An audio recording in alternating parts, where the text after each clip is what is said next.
Alejado de las grandes megalópolis brasileñas, el estado de Piauí tiene el aspecto del último rincón del mundo.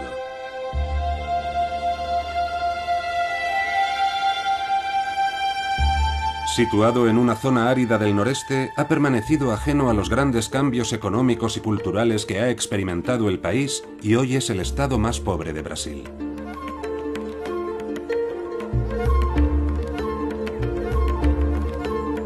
Sin embargo, el Parque Nacional de la Sierra de Capibara es el lugar elegido por dos arqueólogos especialistas en arte rupestre al aire libre para investigar uno de los mayores y más misteriosos tesoros prehistóricos de la humanidad.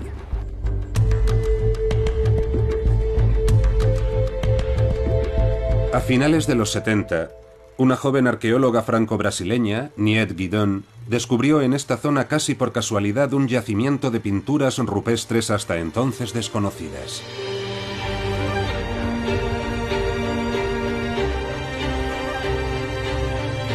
Un conjunto de obras único en el mundo que se extiende a lo largo de cerca de 130.000 hectáreas. Paul y Jean-Luc van a recorrerlas de un extremo a otro. Ha habido que esperar a que pasara el siglo XX para que las pinturas de Piauí hayan desvelado sus primeros secretos. Unos secretos que han conmocionado profundamente a la comunidad científica.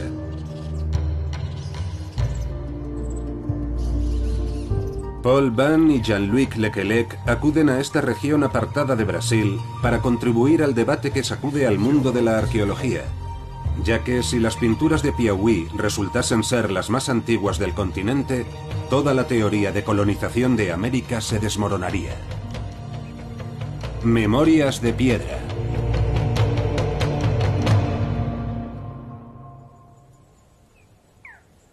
Paul y Jean-Luc han quedado en el yacimiento de Boqueirão da Pedra Furada con Nied Guidon, la mujer que convirtió este lugar en uno de los mayores yacimientos arqueológicos del mundo. Brasil, los primeros colores de América.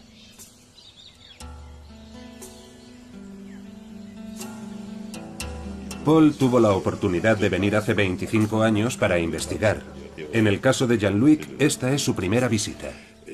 Ha cambiado mucho, es evidente. Estos edificios no estaban, ni los cafés ni las tiendas de souvenirs. En aquella época, llegar aquí era toda una aventura.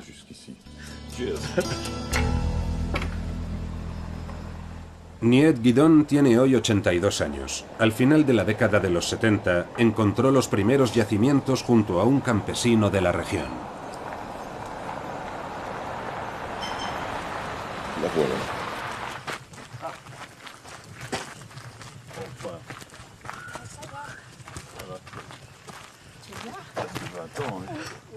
¿Cuánto tiempo?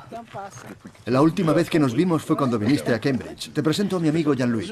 Hola, ¿qué tal? ¿Qué tal? Muy bien. ¿Cómo ha cambiado esto? Ha cambiado mucho, sí. La que no ha cambiado nada es la sierra, sigue exactamente igual. Sí, no ha cambiado. La Sierra de Capibara posee unos relieves geológicos únicos, como el acantilado que se alza a solo 50 metros de los arqueólogos. Nied quiere enseñárselo por la excepcionalidad de su tamaño y riqueza. La Toca do Boqueirão da Pedra Furada, un friso de casi 70 metros de largo por unos 20 metros de alto. Una vasta pantalla de piedra que unos artistas anónimos cubrieron de signos, representaciones humanas y animales, escenas de caza y bailes. Más de 1000 pinturas aparecen ante los arqueólogos.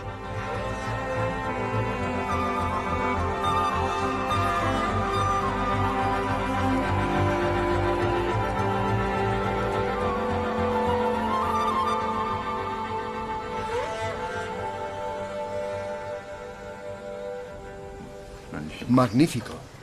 Es algo realmente magnífico. Ahí tenemos lagartos. ¿Eso de ahí son cangrejos con sus pinzas? Sí, son cangrejos. Y eso de ahí, caimanes. Es decir, que tenemos una fauna extinta y un clima totalmente diferente al de hoy. Hay colores diferentes y estilos diferentes, porque encontramos el caimán blanco a la izquierda, el cangrejo, y debajo ese personaje de ahí. ¿Eso de ahí con las rayas? ¿Qué es? Son representaciones de seres humanos. Parecen personas con máscaras para ceremonias. Ah, vale, de acuerdo.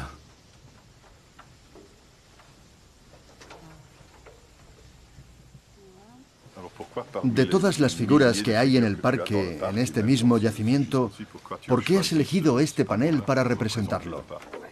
Ante todo porque es hermosa y sobre todo porque es simbólica. Representa a una madre que protege a su pequeño. La protección del parque debe ser así.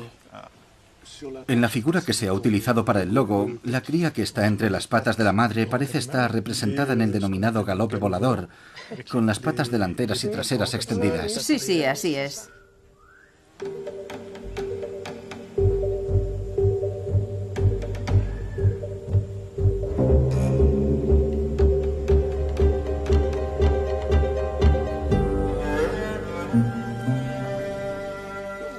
En el Sáhara hay muchas imágenes que representan carros tirados por caballos al galope volador. Muchos dicen que es característico de una época de pintura rupestre del Sáhara. Aquí también encontramos el galope volador, así que... También lo encontramos en las cuevas de Lascaux. En realidad está en todas partes. Es el modo de correr que tienen los animales. Es la forma de representar la carrera.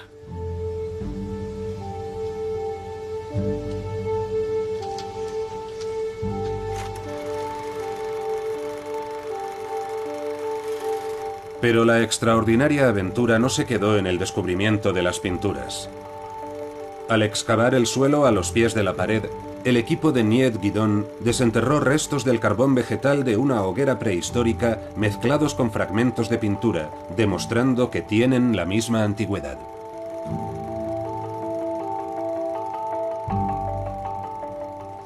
Llevé el carbón a Francia para que lo datasen. Me dieron una fecha. No recuerdo exactamente, pero era alrededor de 18.000 años. Entonces les dije que tenían que haberlo mezclado con otra cosa porque en América no había nada tan antiguo. Me contestaron que se trataba de mi muestra, que volviese y continuase con la excavación. Así que continuamos con ella y la ampliamos. No parábamos de encontrar restos. Objetos tallados, restos de hogueras estructuradas.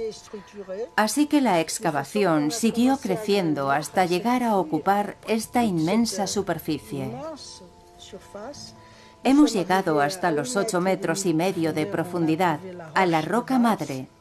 Y también allí hemos encontrado restos de hogueras. Hemos podido hacer dataciones de hasta 50.000 años. Sí, lo recuerdo muy bien. En cuanto publicaste las primeras dataciones antiguas, hubo una conmoción en el mundo de la prehistoria. Los americanos dijeron que era imposible, porque América del Sur fue poblada por pueblos que primero habían pasado por el norte de América hace unos 12.000 años y ya está. Hasta el descubrimiento de la Pedra Furada, los especialistas pensaban que la población más antigua del continente americano se encontraba en Norteamérica. Los primeros ocupantes de América, procedentes de Asia, cruzaron el estrecho de Bering por un puente de hielo hace unos 13.000 años. Primero se habrían asentado al norte del continente para después descender progresivamente hacia el sur.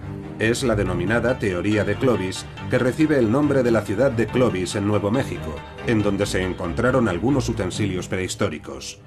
De modo que sería imposible que hubiese habido hombres en el sur de América antes de esta fecha. El descubrimiento de las figuras rupestres brasileñas y su datación hicieron que se tambalease dicha teoría. El hombre habría vivido en América Latina mucho antes de la supuesta llegada de las poblaciones procedentes del norte.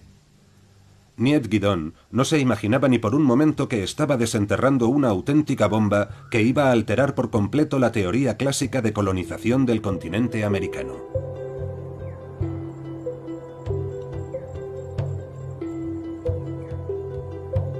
Respaldada por su descubrimiento, la arqueóloga se lanzó a una misión de gran magnitud. Con un equipo de investigadores recorrió a pie cientos de kilómetros en el inmenso yacimiento de la Caatinga, vegetación típica del noreste brasileño, y sacó a la luz miles de pinturas en las paredes de las tocas, los refugios de roca de la sierra.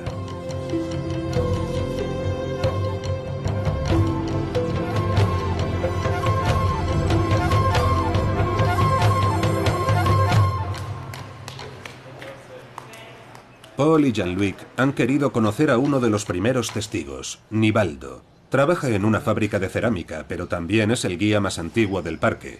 Iba con Nied cuando descubrió las primeras pinturas. Estoy con el acabado, terminando una bandeja. Solo le falta el cordero, ¿no tendrán uno?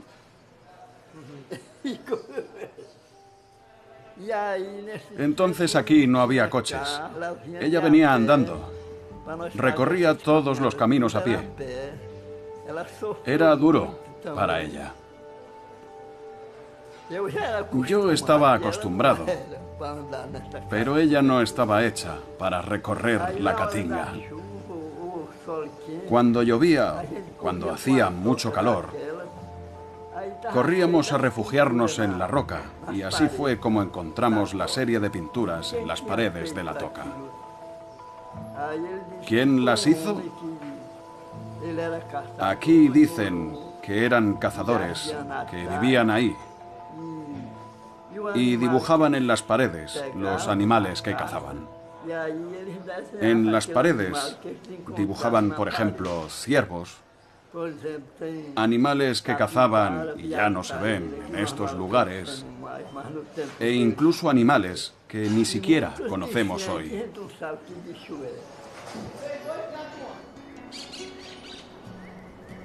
Con el paso de los años y con cada descubrimiento, las dataciones correspondientes confirmaban la antigüedad y contradecían cada vez más las teorías científicas de la época.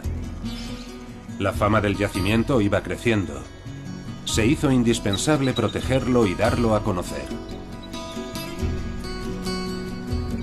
En 1979, Nied consiguió que se convirtiese en parque nacional. En 1986 creó la FUMDAM, la Fundación Museo del Hombre Americano, que tiene por misión la gestión, exploración y protección de este patrimonio único. Una oportunidad para toda la región y para los habitantes del pueblo Coronel José Díaz, que se encuentra en las inmediaciones del parque. La creación del parque trajo consigo la aparición de muchas actividades económicas ligadas a la investigación y al turismo. Hoy la mayoría de los habitantes trabajan para el parque. Al descubrir el yacimiento, Nied cambió el futuro de toda una población.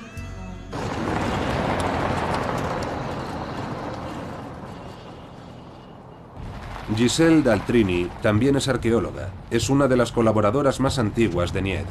Lleva más de 30 años ayudándola no solo con las investigaciones, sino también con la administración del parque y las relaciones con la población local.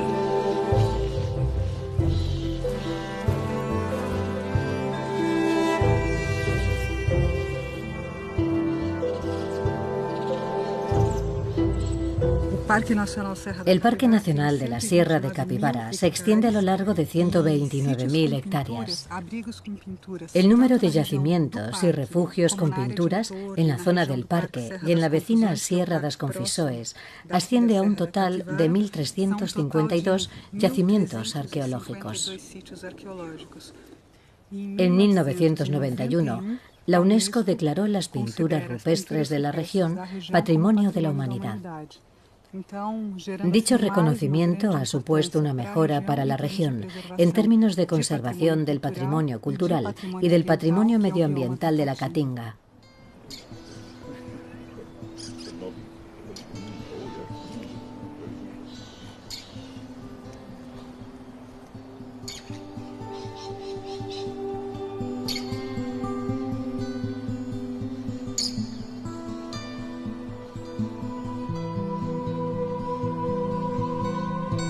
Menos de 20 años después del descubrimiento del yacimiento, la Declaración de Patrimonio de la Humanidad supuso un reconocimiento excepcional.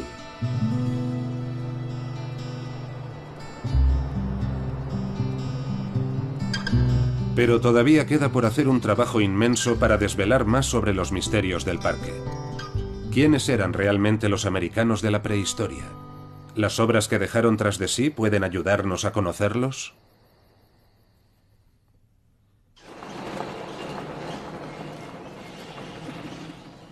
Junto a Giselle Daltrini, Paul y Jean-Luc prosiguen con su investigación. Quieren contemplar estas obras milenarias de cerca y descifrarlas para saber más de la historia de estos artistas que fueron los primeros habitantes de América.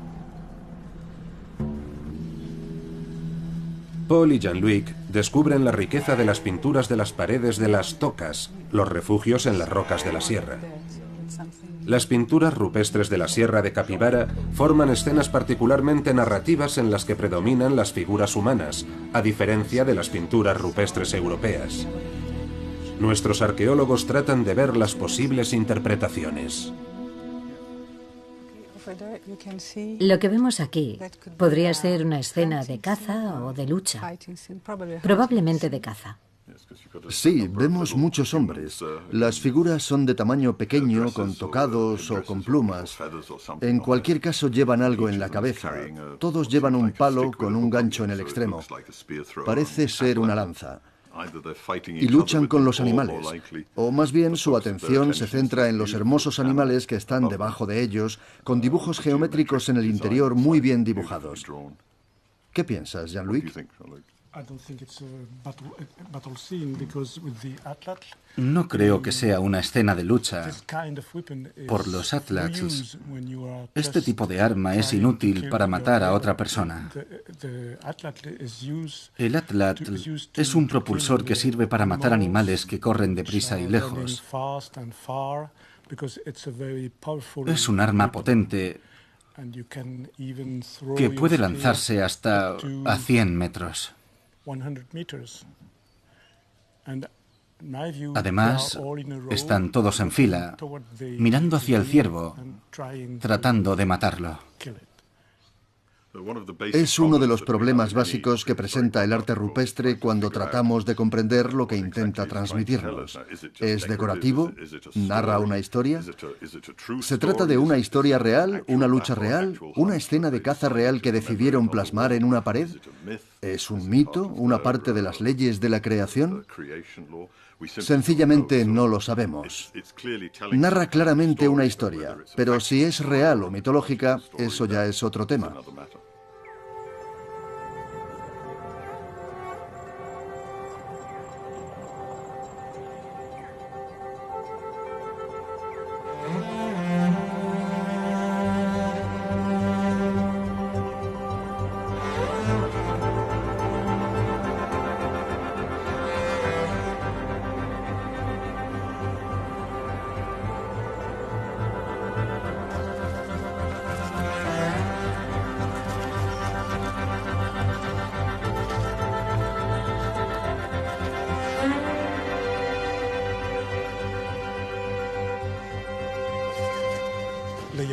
Aquí tenemos una escena muy animada que hemos visto varias veces. Bueno, no exactamente igual, pero la misma idea. Se trata de un vegetal que parece un árbol, y a su alrededor hay una serie de personajes pequeños, muy animados. Por la posición de los personajes con las manos hacia arriba, en lo que llamamos posición de imploración, los llamaremos orantes, aunque también se podría pensar en un ritual, sobre todo porque todos tienen el sexo dibujado y además está curvado. Hay dos explicaciones posibles: o bien llevan una funda con esta forma en el pene, o bien son penes infibulados, podrían llevar un piercing. Sea como fuere, lo que tenemos delante no es en ningún caso una escena de la vida cotidiana. No. ¿Las escenas del árbol están en un lugar específico o por todo el parque? Las escenas con un árbol están por todas partes, pero esta es única. Sí, esta es realmente de las más ricas y complicadas.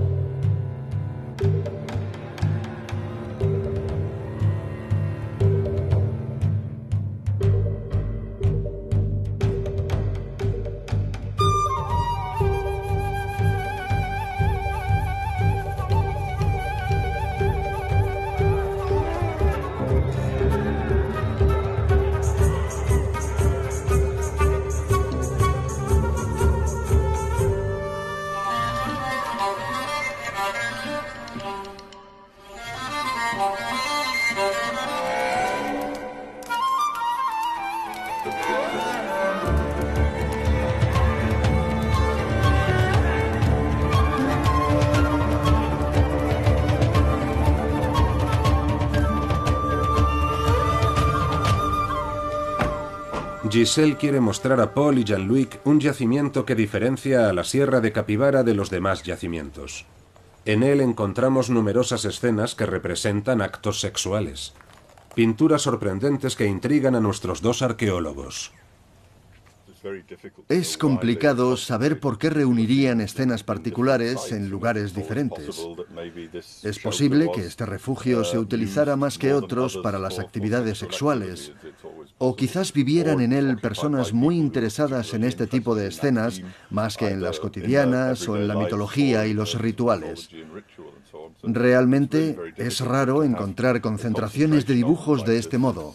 Es bastante inusual.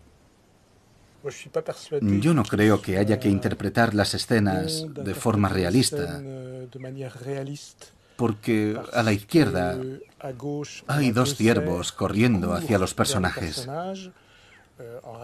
En la vida real, los ciervos siempre intentan escapar de los humanos, así que deberían correr en la otra dirección intentando escapar. Deberían correr hacia la izquierda, porque ahí hay humanos haciendo algo. Por eso no creo que la escena sea realista. No creo que describa algo que pueda interpretarse en un primer nivel así. El hecho de que tengan unos brazos y unas piernas extrañas dobladas de forma sobrenatural y que van en todas direcciones, sin duda es para sugerir que se trata de una escena mitológica más que de un simple relato.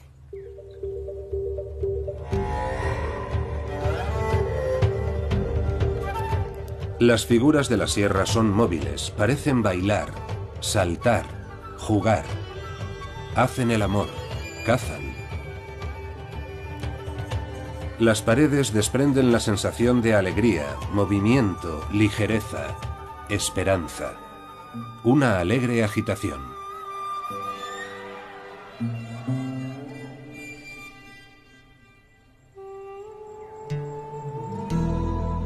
Pero estos testimonios únicos están actualmente amenazados. La Fundam se enfrenta a un problema inherente a todos los yacimientos arqueológicos al aire libre. La erosión natural lleva consigo que poco a poco las pinturas vayan desapareciendo. Todo el patrimonio prehistórico del parque se borra inevitablemente. Paul Van y Jean-Luc Lequelec se dirigen al próximo yacimiento para descubrir el trabajo excepcional de unos científicos que se dedican a la digitalización de las pinturas rupestres. Equipos y tecnología de última generación al servicio de la arqueología. Se fotografía y escanea hasta el mínimo detalle de cada pintura. Escaneamos las pinturas con este escáner, que nos da una resolución de alrededor de medio milímetro. Esta reproducción nos permite analizar las pinturas en 3D en el laboratorio. El yacimiento ilustra muy bien los problemas de conservación que encontramos en este lugar. Los arqueólogos saben que las obras que tienen a la vista están condenadas a desaparecer.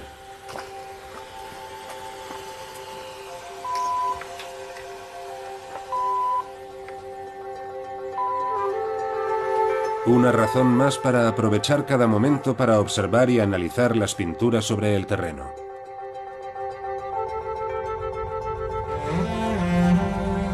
Gracias a la técnica del barrido láser, los científicos van a poder crear modelos tridimensionales de los yacimientos que estudian para protegerlos y vigilar las transformaciones de las pinturas que provoca la degradación natural.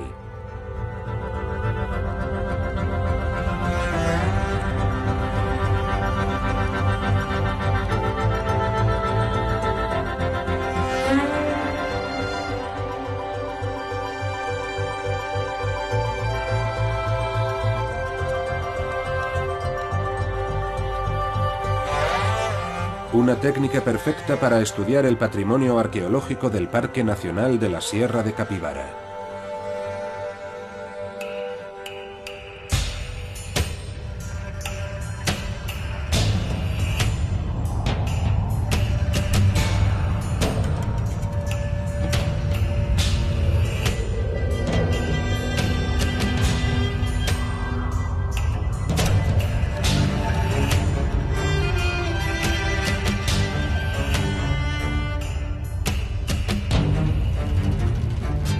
Al anochecer, los dos arqueólogos guardan las fotos de las pinturas que han estudiado durante el día. Para ellos son muy valiosas y escasas, y gracias a ellas podrán realizar un análisis más preciso. Jean-Luc le muestra a Paul un programa informático que permite ver detalles de las pinturas que no pueden verse de otro modo. Esto es The Stretch, un programa diseñado por John Harman. Es muy útil porque permite tratar fotos para ver cosas que no pueden verse in situ. Pinturas que se nos habían escapado cuando hicimos las fotos. Y también es muy útil porque permite ver mejor las superposiciones. Hay superposiciones que son muy delicadas en las que no se sabe qué pintura está encima. Gracias a él podemos saber qué pintura se hizo antes y qué pintura se hizo después. Sí. Aquí ocurre lo mismo. En una foto en la que prácticamente no se ve nada, solo se ve vagamente una mancha amarilla. La tratamos con el mismo programa y lo que era amarillo aparece verde y se ve mucho mejor. Podemos apreciar que es un cuadrúpedo con un cuerpo cuadrangular. El cuello, la cabeza, una oreja pequeña, dos patas delanteras, dos patas traseras, una cola pequeña levantada y en el interior hay otro pequeño cuadrúpedo al galope volador, rojo con las dos patas delanteras, las dos patas traseras, la cola pequeña. Se ve claramente que las pinturas rojas se hicieron después. Están encima, se ve muy bien, salta a la vista. Pero in situ, aunque lo tengas delante de las narices, no puede apreciarse. Sí. Entonces es una herramienta que va a cambiar por completo los estudios del arte rupestre, puesto que hay muchas cosas que nos habíamos perdido estos últimos años porque no las podíamos ver. Es necesario volver a estudiar todos los yacimientos de pinturas rupestres de todo el mundo, ya que realmente hay cantidad de cosas que se nos habían escapado. Exactamente, hay que volver a hacer todos los inventarios. Sí. ¿Esta tecnología permitirá a los arqueólogos resolver nuevos misterios sobre la vida en la prehistoria?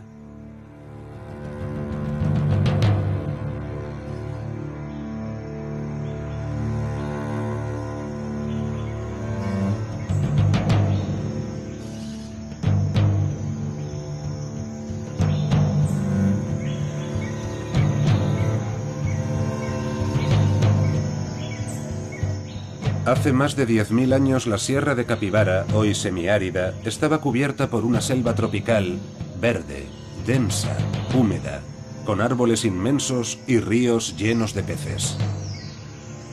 Un entorno propicio para la supervivencia del hombre, una jungla poblada de animales como el armadillo y el perezoso gigantes que podían alcanzar los 6 metros de altura, o el famoso tigre de dientes de sable.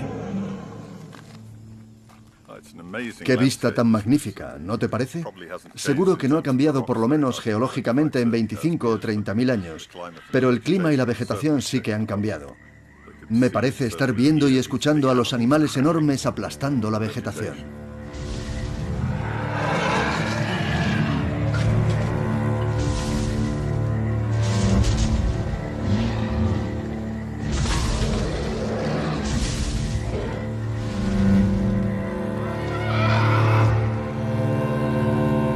Paul y Jean-Luc van a visitar la Fundam, en la que se conservan numerosas osamentas de esta época prehistórica que están siendo estudiadas por el Laboratorio de Paleontología. Las investigaciones permiten comprender mejor el entorno y los cambios climáticos de la época. Hace unos 10.000 años se produjeron unos cambios climáticos, no solo en esta región, sino a escala planetaria. Dichos cambios, relativamente rápidos, provocaron la desaparición de la megafauna en varios lugares del mundo. Algunos animales consiguieron migrar hacia lugares más propicios.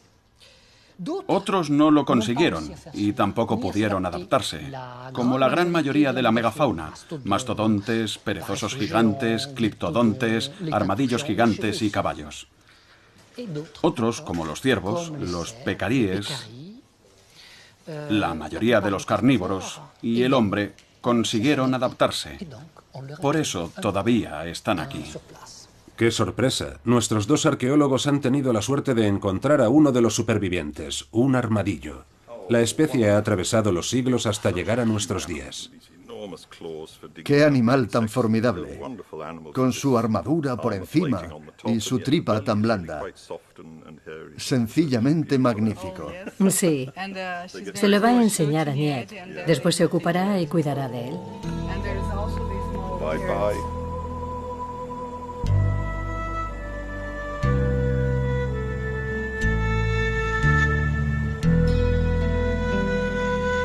Hoy casi todos estos animales han desaparecido, pero el testimonio de su existencia permanece grabado en las paredes.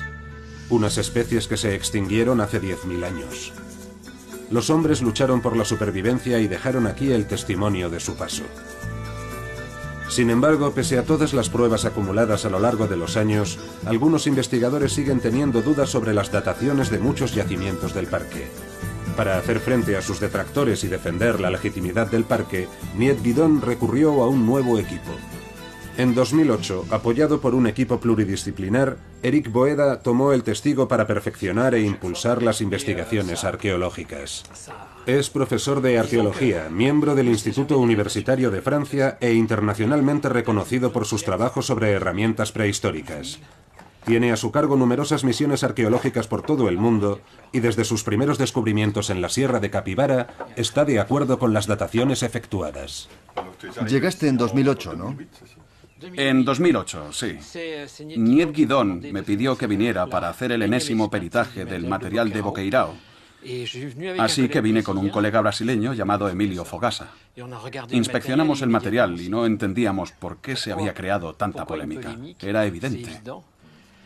Luego Niet me preguntó si sería posible reactivar una misión francesa. Fue aquí, en el yacimiento de Sitio do Meio, donde Eric tuvo la oportunidad excepcional de encontrar las pruebas casi irrefutables de las dataciones. Las excavaciones para encontrar objetos prehistóricos se organizan conforme a la noción de estratigrafía. El principio básico es que las capas de ocupación se acumulan con el tiempo, de modo que caminamos sobre la más reciente.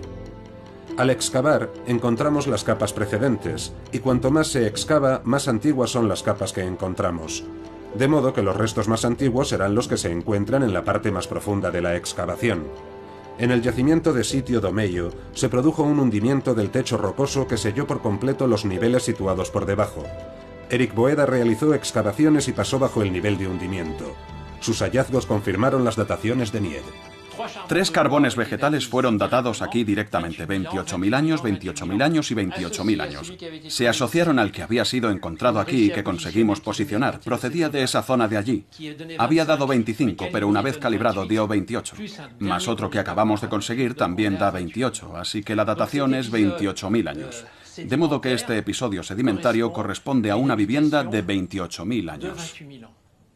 ¿Qué sientes al pisar un suelo de 28.000 años o al encontrar un objeto que nadie había visto desde hace 28.000 años? Creo que la primera sensación es que estoy en contacto con la huella que dejaron otros hombres, así que estoy en la historia. Sobre todo es una responsabilidad. Si partimos de la idea de que hay personas que están aquí desde hace 40.000 años, soy una página adicional de la historia y no debo concluirla. Es eso. Tengo que escribir otra página sin destruir las que había antes y sobre todo sin cerrar el libro.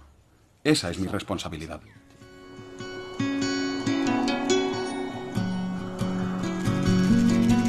Para Eric Boeda y prácticamente la totalidad del mundo de la arqueología queda demostrado que hombres y mujeres vivieron aquí hace por lo menos 28.000 años y se han ido sucediendo desde hace milenios. Pero aunque las dataciones sean indiscutibles, los partidarios de la teoría de Clovis cuestionan su interpretación.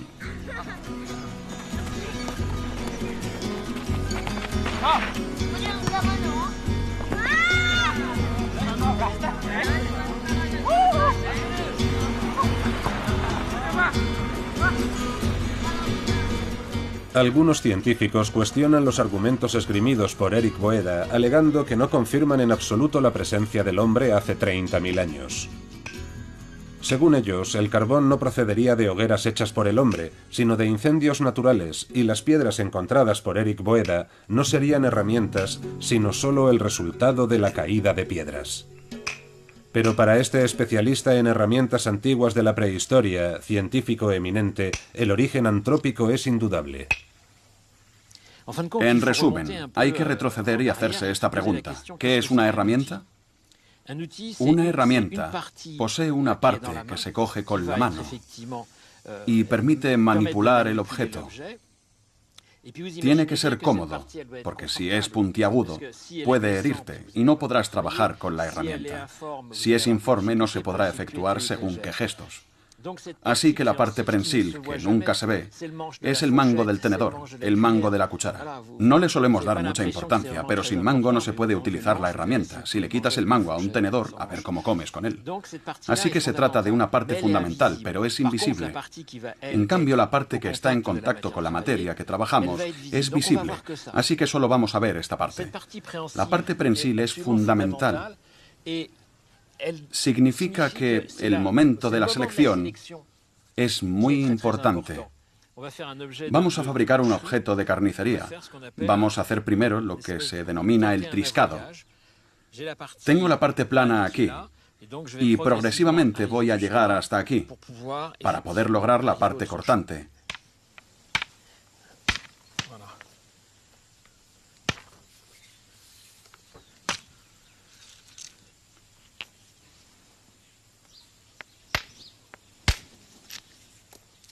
La dificultad reside en que tengo que conseguir un ángulo agudo.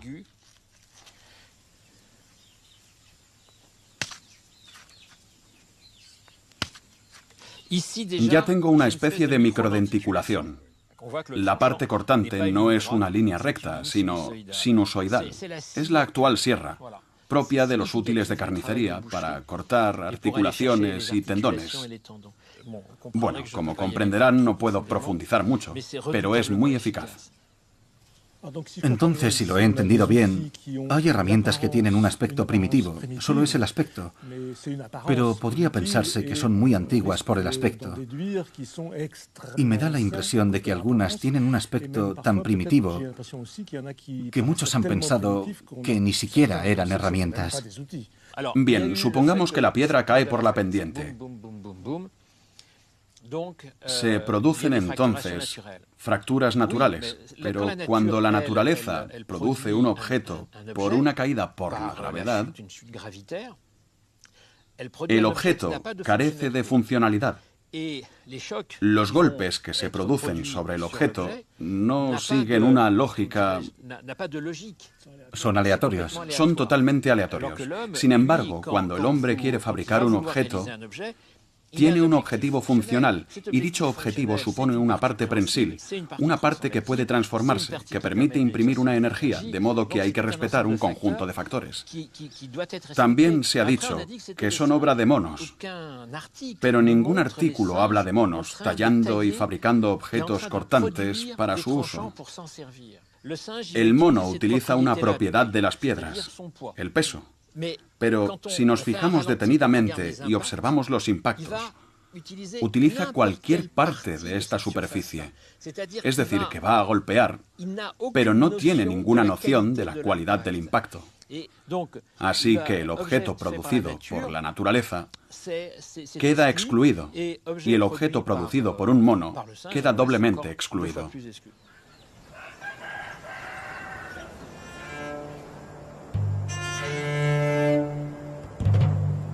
El yacimiento de Pedra Furada y sus hallazgos han desmontado totalmente la teoría clásica sobre el itinerario de entrada al continente americano. El estrecho de Bering ya no sería el único punto de entrada. Pero, ¿cómo llegó el hombre? Actualmente existen muchas hipótesis. Una primera oleada migratoria podría haber venido de Asia hace entre 60.000 y 40.000 años, cruzando ya entonces el estrecho de Bering.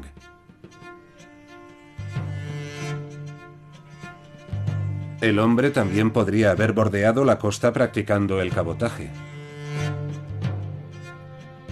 Otra hipótesis sugiere que podría haber cruzado el océano a remo o llegar después de un naufragio.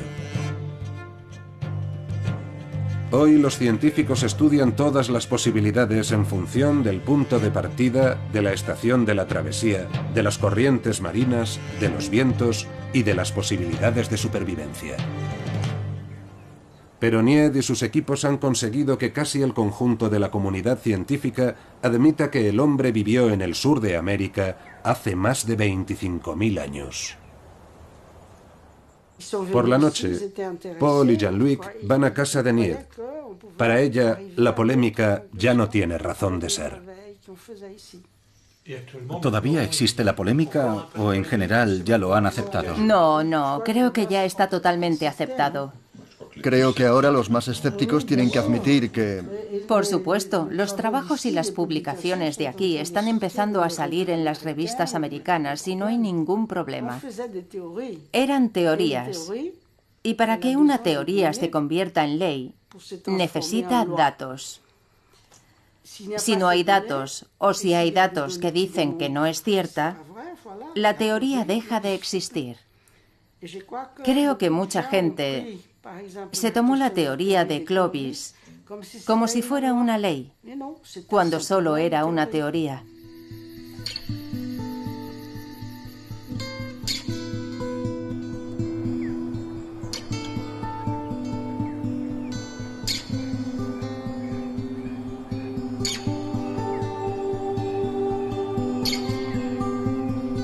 La investigación de nuestros dos arqueólogos llega a su fin.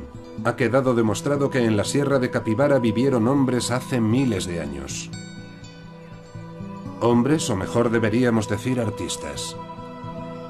Paul y Jean-Luc han quedado esta mañana con Zé Palito. Zé es un artista callejero, un street artist de Sao Paulo. Es un apasionado de la arqueología, sin embargo, es la primera vez que contempla las obras de sus antecesores artísticos, los primeros hombres que expresaron su arte en las paredes que les proporcionaba la naturaleza, igual que él. No había visto nunca un dibujo tan grande de un jaguar. Zé y los arqueólogos tienen delante una figura sorprendente, un jaguar blanco, una pintura distinta a los estilos que han visto hasta ahora. Parece que tiene 6 dedos en las patas. Sí.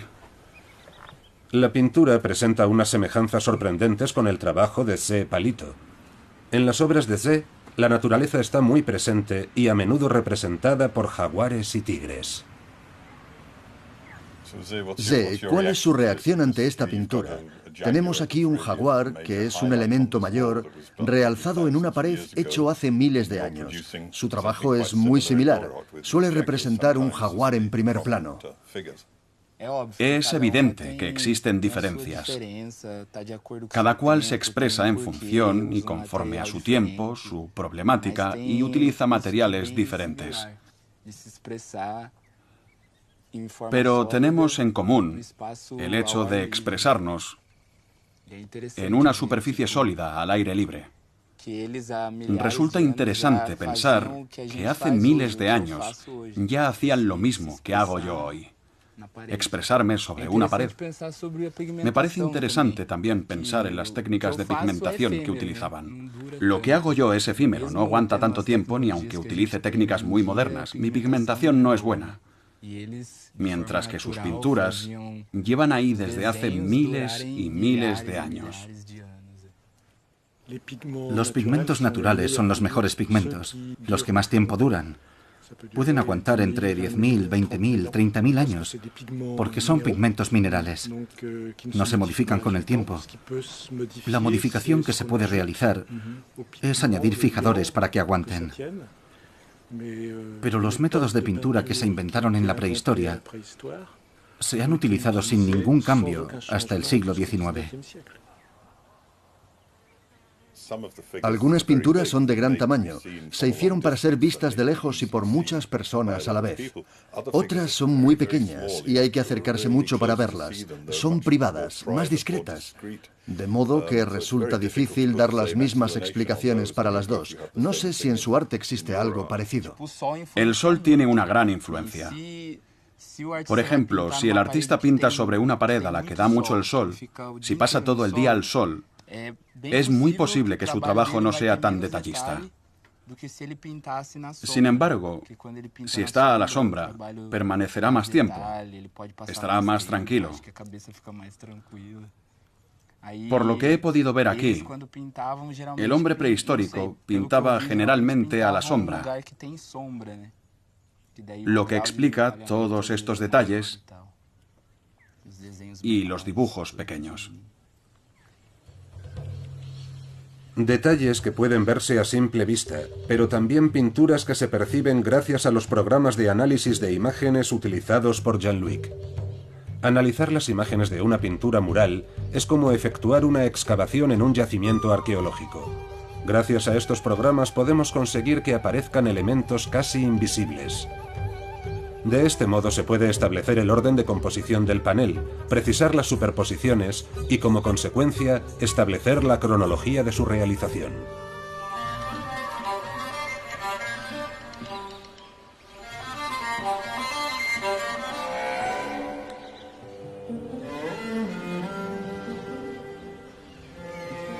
Es interesante establecer una conexión entre el arte rupestre y mi trabajo. En ambos casos encontramos el ser humano, la naturaleza y la representación de los animales. Este tigre tiene la misma posición que el jaguar que hemos visto antes. Es realmente hermoso. Este trabajo es muy especial para mí. Les traduzco lo que pone aquí. Llega el futuro. ¿Qué piensan de esta pintura? Si no te tuviera delante para explicarme el significado, que por supuesto es el problema que tenemos en el caso de las pinturas rupestres, mi primera lectura sería que la jardinería puede ser peligrosa. Pero lo que me llama la atención, y antes ya hemos hablado de esto, es que hay algo muy grande como futuro. El futuro llega. Letras de gran tamaño que pueden verse a gran distancia. Pero también has puesto letras pequeñas y hay que acercarse a la pared para poderlas leer.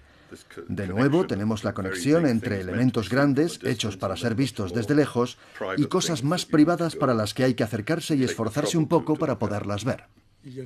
Hay una diferencia muy grande con el arte rupestre que acabamos de ver. Está claro que hay plantas y un animal saltando, pero también hay un texto escrito. El futuro llega. Esto nos ayuda a orientar nuestra interpretación de la imagen. Es muy diferente cuando no hay texto, ni conocemos nada sobre el contexto. También sabemos que se trata de un entorno urbano. Total, que sabemos muchas cosas solo mirando la imagen. Mientras que cuando miramos las pinturas de la roca, estamos totalmente desvalidos.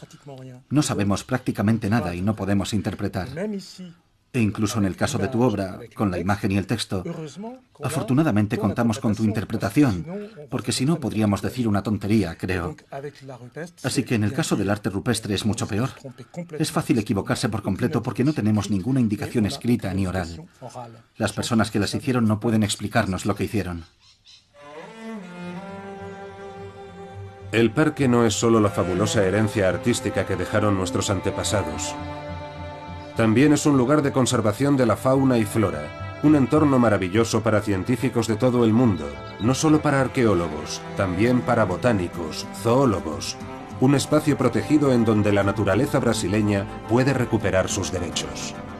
Paul y Jean-Luc acuden al capricho de la naturaleza más famoso del parque para despedirse antes de marcharse de la mujer que hizo posible que este rincón del paisaje brasileño se convirtiera en un capítulo de la historia de la humanidad. En torno a este monumento geológico, has creado un monumento arqueológico, turístico. Lo que has hecho aquí es fantástico. Bueno, lo hicieron los hombres prehistóricos. Por supuesto. Pero tú se lo has enseñado al mundo. Sí, lo cierto es que tuve mucha suerte. Al principio no me imaginaba que fuera tan grande. La primera vez que viste este lugar no te imaginabas que ibas a dedicarle más de la mitad de tu vida. Sí, eso es. Y el problema es que cada vez que vas a otro sitio sigues encontrando más cosas. La primera vez que viniste no podías ni imaginar todo lo que había aquí y lo que iba a suceder. No. ¿Y ahora? Es muy difícil imaginar el futuro, pero ¿qué esperas del futuro?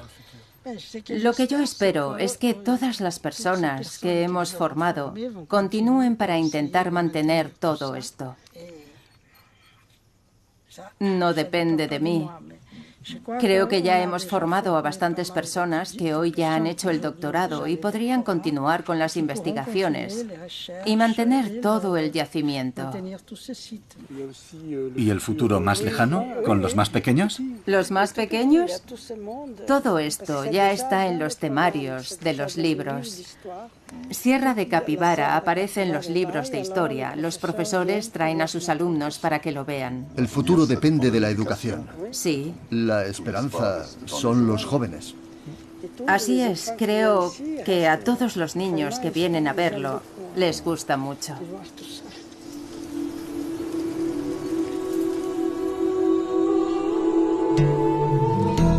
Gracias a su tenacidad y al apoyo de las poblaciones locales, Nied ha utilizado su pincel de arqueóloga para escribir una parte del pasado de su país y trazar con mayor precisión el contorno de nuestros orígenes.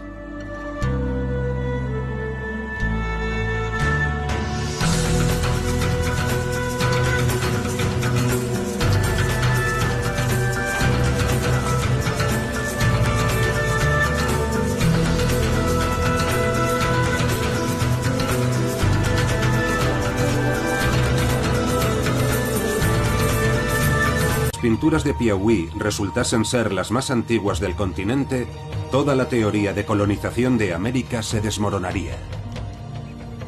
Memorias de piedra.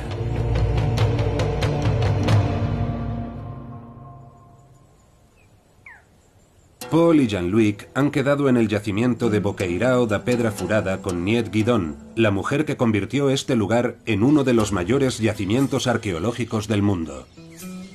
Brasil, los primeros colores de América.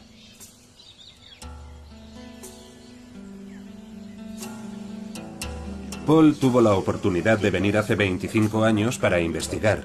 En el caso de Jean-Luc, esta es su primera visita. Ha cambiado mucho, es evidente. Estos edificios no estaban, ni los cafés ni las tiendas de souvenirs. En aquella época, llegar aquí era toda una aventura.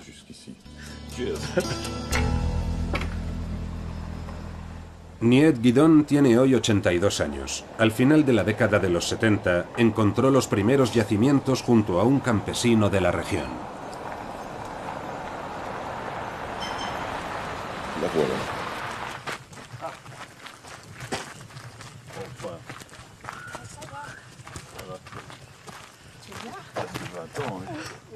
¿Cuánto tiempo?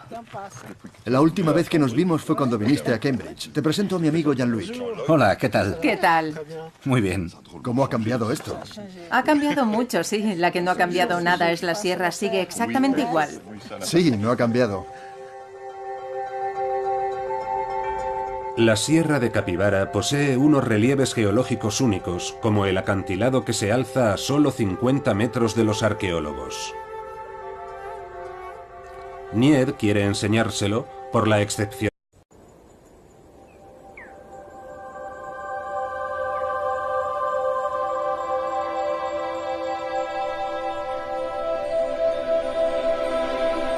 Alejado de las grandes megalópolis brasileñas, el estado de Piauí tiene el aspecto del último rincón del mundo.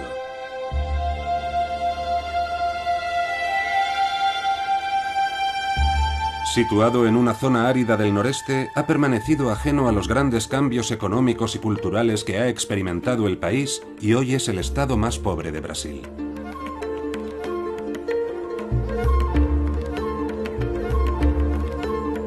Sin embargo, el Parque Nacional de la Sierra de Capibara es el lugar elegido por dos arqueólogos especialistas en arte rupestre al aire libre para investigar uno de los mayores y más misteriosos tesoros prehistóricos de la humanidad.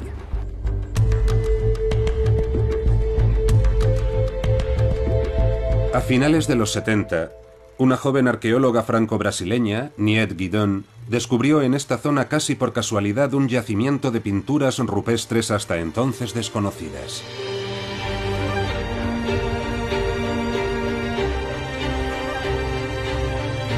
Un conjunto de obras único en el mundo que se extiende a lo largo de cerca de 130.000 hectáreas. Paul y Jean-Luc van a recorrerlas de un extremo a otro. Ha habido que esperar a que pasara el siglo XX para que las pinturas de Piauí hayan desvelado sus primeros secretos. Unos secretos que han conmocionado profundamente a la comunidad científica.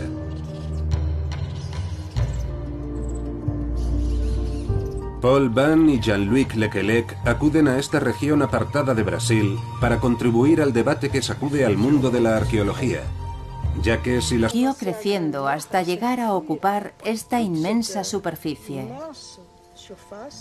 Hemos llegado hasta los 8,5 metros de profundidad, a la roca madre, y también allí hemos encontrado restos de hogueras. Hemos podido hacer dataciones de hasta 50.000 años. Sí, lo recuerdo muy bien. En cuanto publicaste las primeras dataciones antiguas, hubo una conmoción en el mundo de la prehistoria. Los americanos dijeron que era imposible, porque América del Sur fue poblada por pueblos que primero habían pasado por el norte de América hace unos 12.000 años y ya está. Hasta el descubrimiento de la Pedra Furada, los especialistas pensaban que la población más antigua del continente americano se encontraba en Norteamérica. Los primeros ocupantes de América, procedentes de Asia, cruzaron el estrecho de Bering por un puente de hielo hace unos 13.000 años. Primero se habrían asentado al norte del continente para después descender progresivamente hacia el sur. Es la denominada teoría de Clovis, que recibe el nombre de la ciudad de Clovis en Nuevo México, en donde se encontraron algunos utensilios prehistóricos. De modo que sería imposible que hubiese habido hombres en el sur de América antes de esta fecha. El descubrimiento de las figuras rupestres brasileñas y su datación hicieron que se tambalease dicha teoría. El hombre habría vivido en América Latina mucho antes de la supuesta llegada de las poblaciones procedentes del norte. Niet Guidon no se imaginaba ni por un momento que estaba desenterrando una auténtica bomba que iba a alterar por completo la teoría clásica de colonización del continente americano.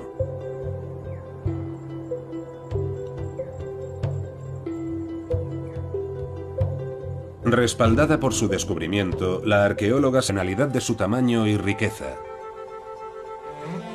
La Toca do Boqueirão da Pedra Furada, un friso de casi 70 metros de largo por unos 20 metros de alto. Una vasta pantalla de piedra que unos artistas anónimos cubrieron de signos, representaciones humanas y animales, escenas de caza y bailes. Más de 1000 pinturas aparecen ante los arqueólogos.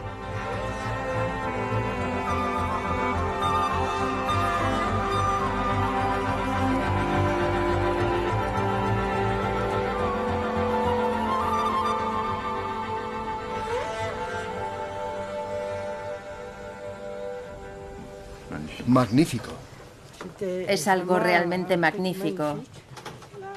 Ahí tenemos lagartos. ¿Eso de ahí son cangrejos con sus pinzas? Sí, son cangrejos. Y eso de ahí, caimanes. Es decir, que tenemos una fauna extinta y un clima totalmente diferente al de hoy.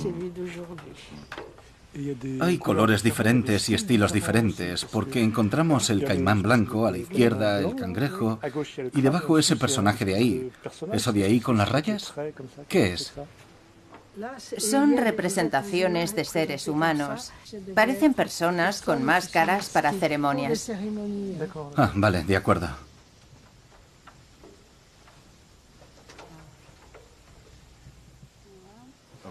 De todas las figuras que hay en el parque, en este mismo yacimiento, ¿por qué has elegido este panel para representarlo?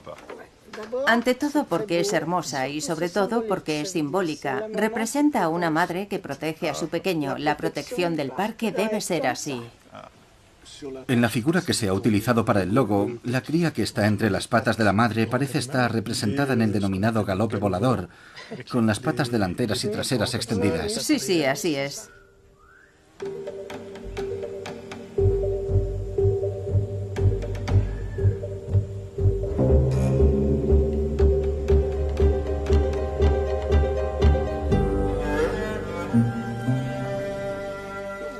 En el Sáhara hay muchas imágenes que representan carros tirados por caballos al galope volador. Muchos dicen que es característico de una época de pintura rupestre del Sáhara. Aquí también encontramos el galope volador, así que... También lo encontramos en las cuevas de Lascaux. En realidad está en todas partes. Es el modo de correr que tienen los animales. Es la forma de representar la carrera.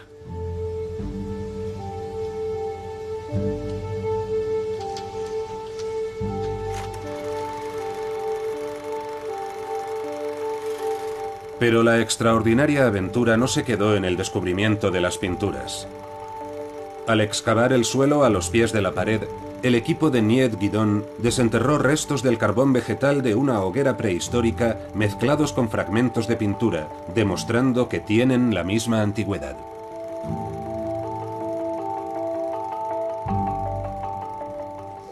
Llevé el carbón a Francia para que lo datasen. Me dieron una fecha. No recuerdo exactamente, pero era alrededor de 18.000 años. Entonces les dije que tenían que haberlo mezclado con otra cosa porque en América no había nada tan antiguo. Me contestaron que se trataba de mi muestra, que volviese y continuase con la excavación. Así que continuamos con ella y la ampliamos. No parábamos de encontrar restos. Objetos tallados, restos de hogueras estructuradas. Así que la excavación sí